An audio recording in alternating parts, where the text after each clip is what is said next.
dear friends, welcome to our YouTube channel Aroma Taste Buds. എന്തൊക്കെയുണ്ട് വിശേഷം? എല്ലാവരും സുഖമാണെന്ന് വിശ്വസിക്കുന്നു. ഇന്ന് നമ്മൾ ഇവിടെ ഒരു ഓറഞ്ച് കേക്ക് ഉണ്ടാക്കാൻ പ്ലാൻ ചെയ്യുന്നത്. അപ്പം അതിനു വേണ്ടിയിട്ട് ഒരു പഴുത്ത ഓറഞ്ച് എടുക്കാം. ഇത് മുസംബിയാ. ഇതാ ഇപ്പോൾ അവൈലബിൾ ആയിട്ട് എൻ്റെ കയ്യിലുള്ളത്. അതുകൊണ്ട് മുസംബി നമ്മൾ ഇതിന് ഗ്രേറ്റ് ചെയ്ത് നമ്മൾ എടുക്കുവാണെങ്കിൽ നമ്മൾ ഈ തൊലിയുടെ ഇതുകൊണ്ട് ചീവി എടുക്കണം. പക്ഷേ അതിന് പകരം ഞാൻ ഈ തൊലിയും കൂടി ഇട്ടാൽ ഞാൻ മിക്സിക്കകത്ത് അടിക്കാൻ പോകുന്നത്. അപ്പം വളരെ സിമ്പിളായിട്ടൊരു കേക്കാണ് കാണിക്കുന്നത്. നിങ്ങൾക്ക് ബീറ്ററോ അങ്ങനെ ഒന്നും ഇല്ലെങ്കിലും നിങ്ങൾക്ക് മിക്സി വെച്ച് ഉണ്ടെങ്കിൽ ഈ കേക്ക് നിങ്ങൾക്ക് ഉണ്ടാക്കിയെടുക്കാം. അപ്പോൾ ഞാൻ ആ മിക്സി വെച്ച് കാണിച്ചു തരുന്ന വേർഷൻ. പിന്നെ എൻ്റെ ഇവിടെ മൈക്രോവേവ് ഓവൻ കൺവെൻഷനൊക്കെ ഉണ്ട്. പക്ഷെ ഞാൻ അതല്ല, നിങ്ങൾക്ക് ഇല്ലാത്തവർക്കും ഈ ഒരു കേക്ക് ഉണ്ടാക്കാൻ വേണ്ടിയിട്ട് ഞാൻ ഒരു അലുമിനിയം പാത്രം, മൈക്രോവേവ് ഇല്ലാത്തവർക്കും ഉണ്ടാക്കാൻ വേണ്ടിയിട്ട് ഞാനൊരു അലുമിനിയം ചരുവത്തിനകത്താണ് ഇത് സെറ്റ് ചെയ്ത് നിങ്ങൾക്ക് കാണിച്ചു തരുന്നത്. അപ്പം അതിൻ്റെ ബേക്കിംഗ് ട്രേ ഒക്കെ അതിനകത്ത് ഇറക്കി വെച്ചിട്ട് ഒരു 30 to 45 മിനിറ്റ്സ് ബേക്ക് ചെയ്തെടുക്കത്തക്ക രീതിയിലാണ്. മൈക്രോവേവ് ഉണ്ടെങ്കിൽ 180 ഡിഗ്രി സെൻറ്റിഗ്രേഡ് 40 മിനിറ്റ്സ് ഇത് പ്രീഹീറ്റ് ചെയ്ത ഓവനകത്ത് പ്രൊസീജിയർ കേക്ക് ഉണ്ടാക്കുന്ന ഒരു വിധം. ഇതല്ല, ഒരു സിമ്പിളായിട്ടുള്ള രീതി, എല്ലാവർക്കും ചെയ്യാൻ പറ്റുന്നത്. അപ്പം നമുക്ക് എന്നാൽ ഇതിൻ്റെ അളവും കണക്കും ഒക്കെ നോക്കാം. പക്ഷെ നമ്മൾ കേക്കിന് തുടങ്ങുന്നതിന് മുന്നേ നമ്മൾ അതിൻ്റെ കാര്യങ്ങളെല്ലാം റൂം ടെമ്പറേച്ചറിലോട്ട് എടുത്ത് വെക്കുക എന്ന് പറഞ്ഞാൽ നമ്മൾ യൂസ് ചെയ്യുന്ന ഫ്രൂട്ട്, നമ്മൾ യൂസ് ചെയ്യുന്ന എഗ്സ്, പിന്നെ അതിൻ്റെ ഫ്ലോറ്, പിന്നെ ബട്ടറോ ഓയിലോ എന്താണെന്ന് വെച്ചാൽ അങ്ങനെ എല്ലാം. പിന്നെ മെഷറിംഗ് കപ്പ് വളരെ ഇമ്പോർട്ടൻ്റ് ആണ്. ഇങ്ങനെ ടൈപ്പ് മെഷറിംഗ് സ്പൂൺ നിങ്ങൾക്ക് ഇല്ലെങ്കിലും നിങ്ങൾ ചായ കുടിക്കുന്ന കപ്പാവട്ടെ, ആ ഒരു കപ്പിൽ നിങ്ങൾ ഫ്ലോർ എടുക്കുവാണെങ്കിൽ അതേ കപ്പിൻ്റെ അളവിൽ തന്നെ നിങ്ങൾ ഷുഗർ കൊടുക്കണം. എന്നാലേ കേക്കിൻ്റെ ഒരു കൺസിസ്റ്റൻസിയും അതിൻ്റെ ഒരു ഫോർമേഷനും അളവ് വളരെ കൃത്യമായിട്ട് പോയാലേ കേക്ക് നല്ല രീതിയിലാവും. സോ ഞാനിതെടുത്ത് വെച്ചേക്കുന്നത് ഒരു ഓറഞ്ച്, പിന്നെ 2 മുട്ട, പിന്നെ ഇത് അരക്കപ്പ് പഞ്ചസാര, 1 കപ്പ് മൈദ. അതിൻ്റെ കൂട്ടത്തിൽ നമ്മൾ എടുക്കേണ്ടത് 1/2 കപ്പ് ഓയിൽ ഉണ്ടെങ്കിൽ അങ്ങനെ സൺഫ്ലവർ ഓയിൽ, സ്മെല്ലില്ലാത്ത ഏത് ഓയിലും പറ്റും. കോക്കനട്ട് ഓയിൽ ഉപയോഗിക്കാതിരിക്കുന്നതാണ് നല്ലത്. ഗീ ഉണ്ടെങ്കിൽ അങ്ങനെ, അല്ലെങ്കിൽ വെജിറ്റബിൾ ഓയിൽ ഏതും ഉപയോഗിക്കാം. പിന്നെ 1 ടീസ്പൂൺ ബേക്കിംഗ് പൗഡറും 1/2 ടീസ്പൂൺ ബേക്കിംഗ് സോഡയും ഇത്രേ ആവശ്യമുള്ളൂ. ഒരു 1/4 കപ്പ് മിൽക്കും കൂടെ ഉണ്ടെങ്കിൽ നമുക്ക് അതിൻ്റെ കൺസിസ്റ്റൻസി തിക്കായിട്ട് വരുവാണെങ്കിൽ നമുക്ക് ഇച്ചിരി മിൽക്കും കൂടെ ചേർത്ത് അതിനെ ഒരു ലൂസ് ബാറ്ററായിട്ട് കേക്കിൻ്റെ ബാറ്ററിലോട്ട് നമുക്ക് കൊണ്ടുവരാൻ വേണ്ടിയിട്ട് ഒരു 1/2 കപ്പ്, ഒരു 1/4 കപ്പ് മിൽക്ക് എടുത്ത് വയ്ക്കുക. റൂം ടെമ്പറേച്ചറിൻ്റെ അത്രയും ഉപയോഗിക്കേണ്ടി വരത്തില്ല, ആ കൺസിസ്റ്റൻസി അനുസരിച്ച്. പിന്നെ വേറെ ഒന്നുമില്ല. എന്നാൽ നമുക്ക് നേരിട്ട്, പിന്നെ മൈദ ഇവിടെ ഉപയോഗിക്കുന്നത് നിങ്ങൾക്ക് ഇതേ കേക്ക് നിങ്ങൾക്ക് വീട്ടിലും ചെയ്യാം, കുറച്ചും കൂടെ ഹെൽത്തി ആയിട്ട്. അപ്പോൾ നമുക്ക് എന്നാൽ സ്റ്റാർട്ട് ചെയ്യാം. ഞാൻ ആ മുസംബി ഇങ്ങനെ സീഡൊക്കെ എടുത്ത് മാറ്റിയിട്ട് തൊലിയോട് തന്നെയാണ് ഇങ്ങനെ ക്യൂബ്സായിട്ട് അരിഞ്ഞേക്കുന്നത്. അപ്പം ഇത് ആദ്യമേ നമ്മൾ മിക്സിക്കകത്തിട്ടൊന്ന് അരച്ചൊന്ന് എടുക്കും. അപ്പം വെള്ളം ഒന്നും ചേർക്കണ്ട, ഇതിൻ്റെ ജ്യൂസ് കൊണ്ട് തന്നെ നമുക്കിത് അരച്ച് കിട്ടും. അത് നല്ലതുപോലെ സ്കിൻ അരയണം. കാരണം ഇത് മൊത്തത്തിൽ ഒരു ഓറഞ്ച് കേക്ക് ആയതുകൊണ്ട് നമുക്ക് ഫുൾ ഫ്ലേവർ, ഓറഞ്ചിൻ്റെ എസൻസോ ഒന്നും ഞാൻ ചേർക്കുന്നില്ല. അപ്പോൾ ഈ സ്കിന്നിൽ നിന്ന് തന്നെ ഇതിൻ്റെ ടേസ്റ്റ് ഇറങ്ങാൻ വേണ്ടിയിട്ടാണ് ഇങ്ങനെ ചെയ്ത് വെച്ചേക്കുന്നത്. അപ്പോൾ ആദ്യമേ ഇത് മിക്സിക്കകത്തിട്ട് അടിക്കുക.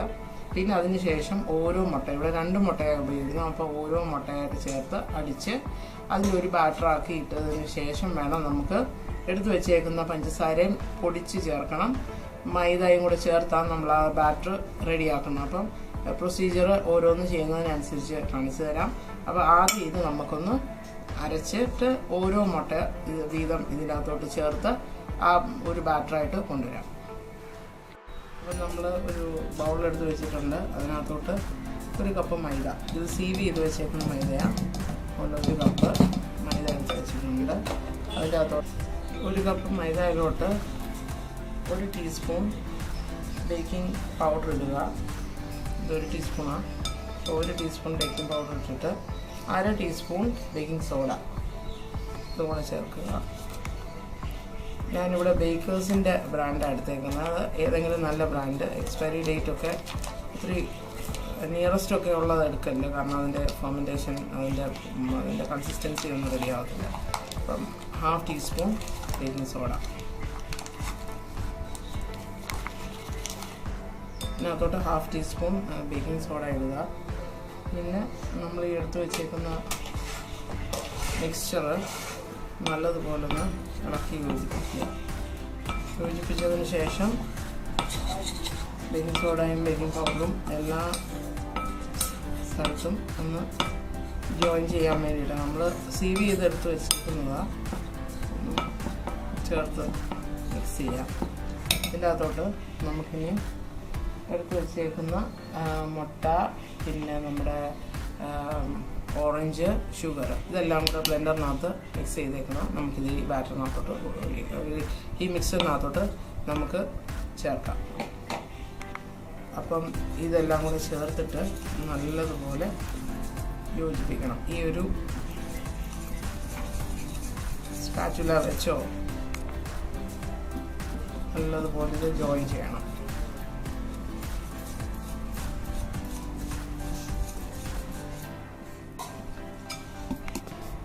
അതിൻ്റെ അകത്തോട്ട് നമുക്ക് 1 ടേബിൾ സ്പൂൺ നെയ്യ് അങ്ങോട്ട് ചേർക്കാം. സൺഫ്ലവർ ഓയിലോ കുക്കിംഗ് ഓയിൽ ഏത് വേണമെങ്കിൽ ചേർക്കാം.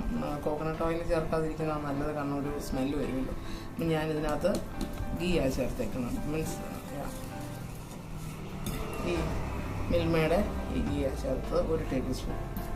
ഇത് നല്ലതുപോലെ നമുക്ക് യോജിപ്പിച്ചതിന് ശേഷം ഇത് ഇച്ചിരി ഒരു തിക്ക് ബാറ്ററായിട്ട് ഇപ്പം വന്നിട്ടുണ്ട്. അപ്പോൾ അതിൻ്റെ അകത്തോട്ട് നമുക്ക് കുറച്ച് പാലും കൂടെ ചേർത്ത് നമുക്കിതിനെ ഒരു കേക്കിൻ്റെ ബാറ്റർ കൺസിസ്റ്റൻസിയിലേക്ക് കൊണ്ടുവരാം. നല്ലതുപോലെ ഒരേ ഡയറക്ഷനിൽ നമ്മളിതിങ്ങനെ ഇളക്കി യോജിപ്പിക്കണം. അതിനുശേഷം ഇതെല്ലാം മിക്സ് ചെയ്ത് ഓവർ ബീറ്റിംഗ് ആവശ്യമില്ല. ഒരു ജസ്റ്റ് ഇങ്ങനെ എല്ലാം മിക്സ് ചെയ്തതിന് ശേഷം നമുക്കൊരു 1/2 ടീസ്പൂൺ വിനാഗിരിയും കൂടെ ചേർക്കാം. വിനീഗർ ഈ ഒരു കേക്കിൻ്റെ കൺസിസ്റ്റൻസി ഒത്തിരിയും ബാധിക്കുന്ന ഒരു ഏജൻറ്റാണ് വിനീഗർ എന്ന് പറഞ്ഞാൽ. അത് നിങ്ങൾക്ക് ചോക്ലേറ്റിനകത്തും വേണമെങ്കിൽ ചേർക്കാം, വാനിലയ്ക്കകത്തും ചേർക്കാം. ഞാനിവിടെ ഓറഞ്ച് കേക്കല്ലേ ഉണ്ടാക്കുന്നത്, അതുകൊണ്ട് ഞാനൊരു ഇച്ചിരി ഒരു 1/2 ടീസ്പൂൺ വിനീഗറും കൂടെ ഇതിൻ്റെ കൂട്ടത്തിൽ ചേർക്കുന്നുണ്ട്. ഇത്രത്തിൻ്റെ ആവശ്യമേ ഉള്ളൂ. പക്ഷെ അത് ആ ഒരു വിനീഗർ ചേർക്കുമ്പം ഈ ഒരു കേക്കിൻ്റെ കൺസിസ്റ്റൻസിയും അതിൻ്റെ ഒരു ഫോർമേഷനും നല്ല ടേസ്റ്റ് ആൻഡ് സോഫ്റ്റ് ഫ്ലഫി കേക്കായിട്ട് വരും. നിങ്ങൾക്ക് വേണമെങ്കിൽ ഇതിനകത്ത് നട്ട്സൊക്കെ വേണമെങ്കിൽ ചേർക്കാം. ഞാൻ അതൊന്നും ചേർക്കുന്നില്ല, കാരണം എനിക്കിത് പ്ലെയിൻ ഓറഞ്ച് കേക്കായിട്ടാണ് എടുക്കേണ്ടത്. പിന്നെ ഒന്നുമില്ല, നിങ്ങൾ ഒന്നുകിൽ മൈക്രോവേവിനകത്ത് സെറ്റ് ചെയ്യുവാണെങ്കിൽ ഇത് ഒരു ബട്ടർ പേപ്പർ വെച്ച് ഒരു ലൈൻ ചെയ്ത ബേക്കിംഗ് ട്രേക്കകത്തോട്ട് ഒഴിച്ചിട്ട് 30 to 45 മിനിറ്റ്സ് 180 ഡിഗ്രിയിൽ ബേക്ക് ചെയ്യുക. അല്ലെങ്കിൽ ഞാൻ ചെയ്യുന്നത് പോലെ ഒരു ചരുവത്തിനകത്തോട്ട് ബേക്കിംഗ് ട്രേക്കകത്തോട്ട് ബട്ടർ പേപ്പർ ലൈൻ ചെയ്തിട്ട് ഈ ഒരു ബാറ്റർ അതിനകത്ത് വെച്ചിട്ട് ഒരു 35 to 40 മിനിറ്റ്സ് അത് ലോ ഫ്ലെയിമിൽ വെച്ച് കുക്ക് ചെയ്തെടുക്കുക.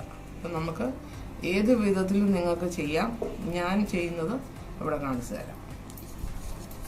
ഞാൻ ഇതുപോലൊരു ഇൻഡാലിയത്തിൻ്റെ ബേക്കിംഗ് ട്രേക്കകത്ത് ബട്ടർ പേപ്പർ വെച്ച് ലൈൻ ചെയ്തു. എന്നിട്ട് ഞാൻ ഈ പ്രിപ്പയർ ചെയ്ത ബാറ്റർ ഇതിനകത്തോട്ട് ഒഴിച്ച് ഓയിൽ വെച്ച് ഗ്രീസ് ചെയ്തിട്ട് ഞാനിത് പാത്രത്തിനകത്തോട്ട് മാറ്റാൻ പോവുക ബേക്ക് ചെയ്യാൻ. അപ്പോൾ ഈ ഒരു ട്രേക്കകത്തോട്ട് ബട്ടർ പേപ്പർ വെച്ച് ലൈൻ ചെയ്തിട്ട് ഗ്രീസ് ചെയ്തിട്ടുണ്ട് എണ്ണ. അപ്പം നമ്മൾ ഈ ബാറ്റർ ഇതിൻ്റെ അകത്തോട്ട് അങ്ങ് ഒഴിക്കുക. കേക്കിൻ്റെ ബാറ്റർ ഒഴിച്ചിട്ടുണ്ട്. ജസ്റ്റ് 3 പ്രാവശ്യം ടാപ്പ് ചെയ്തിട്ട് നമുക്ക് പാത്രത്തിനകത്തോട്ട് മാറ്റാം. ഒരു 30 to 45 മിനിറ്റ്സ് ലോ ഫ്ലെയിമിൽ അലുമിനിയം പാത്രത്തിനകത്ത് അടച്ചു വെച്ചിട്ട് ലോ ഫ്ലെയിമിൽ ഇത് കുക്ക് ചെയ്തെടുക്കാം. അപ്പം നമ്മുടെ ഓറഞ്ച് കേക്ക് ഇവിടെ റെഡി ആയിട്ടുണ്ട്. കളറൊന്നും ഞാൻ ചേർത്തിട്ടില്ല, പക്ഷേ ഓറഞ്ചിൻ്റെ ആ പീലോട് കൂടി തന്നെ അരച്ചതുകൊണ്ട് ഈ കളർ നമുക്ക് കിട്ടിയിട്ടുണ്ട്. അപ്പോൾ ഇത് ഒരു 40 മിനിറ്റ്സ് പാത്രത്തിനകത്ത് വെച്ച ഇത് ഗ്യാസ് അടുപ്പയിലാണ് ഞാൻ ചെയ്തത്. അപ്പോൾ ഇതുപോലുള്ള റെസിപ്പികളെല്ലാം നിങ്ങൾക്ക് ഇതേ ഒരു രീതിയിൽ ട്രൈ ചെയ്ത് നോക്കാം. സക്സസ് ആവും. ബുദ്ധിമുട്ടുകളൊന്നും ഇല്ല, പൊങ്ങാതിരിക്കുന്നൊന്നുമില്ല. നല്ല കൺസിസ്റ്റൻസിയിൽ നല്ല ടേസ്റ്റി ആയിട്ടൊരു ഓറഞ്ച് കേക്ക് ഇവിടെ റെഡി ആയിട്ടുണ്ട്. കൂടുതൽ പഞ്ചസാരയൊന്നും ചേർത്തിട്ടില്ല. അപ്പം ഈ തന്ന അളവിൽ തന്നെ ഉണ്ടാക്കാൻ ശ്രമിക്കുക. അപ്പം ഫാമിലിയായിട്ട് എൻജോയ് ചെയ്യുക ഈ ഒരു കേക്ക്. കൂടുതൽ വീഡിയോസുമായിട്ട് കാണുന്നത് വരെ എപ്പോഴും പറയുന്നത് പോലെ നിങ്ങളുടെ കോൺസ്റ്റൻറ്റ് സപ്പോർട്ട് ഞാൻ ആവശ്യപ്പെടുക, റിക്വസ്റ്റ് ചെയ്യുക. നിങ്ങൾ ഈ വീഡിയോ കാണുമ്പോൾ ചാനൽ സബ്സ്ക്രൈബ് ചെയ്ത് ഓൾ ബട്ടൺ പ്രസ് ചെയ്താൽ എല്ലാ വീഡിയോസിൻ്റെയും നോട്ടിഫിക്കേഷൻ നിങ്ങൾക്ക് കിട്ടുന്നതായിരിക്കും. അപ്പോൾ മുന്നോട്ടുള്ള യാത്രയിലും എല്ലാവരും സപ്പോർട്ട് ചെയ്യുമെന്നുള്ള വിശ്വാസത്തോടെ അടുത്ത ഒരു വീഡിയോയുമായിട്ട് കാണുന്നത് വരെ നന്ദി, നമസ്കാരം. ഇവിടെ ഞാൻ ഈ കേക്ക് ഒന്ന് കട്ട് ചെയ്ത് കാണിച്ചു തരാം. അപ്പം നിങ്ങൾക്ക് അകത്തെ ടെക്സ്ചർ ഒന്ന് കണ്ടു നോക്കാം.